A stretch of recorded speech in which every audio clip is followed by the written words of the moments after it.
So now I'm inserting sizing.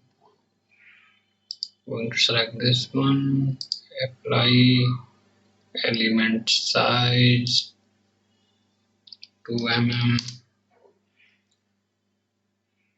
and capture curvature, yes, okay. Then insert sizing. I'm going to select all these 4 bytes,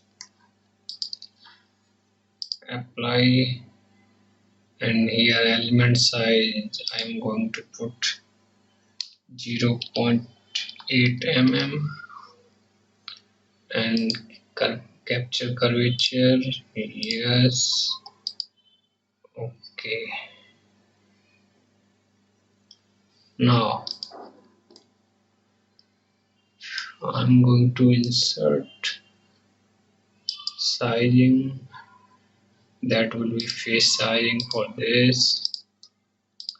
Select all faces pressing Ctrl, apply, and here element size 1.5 mm,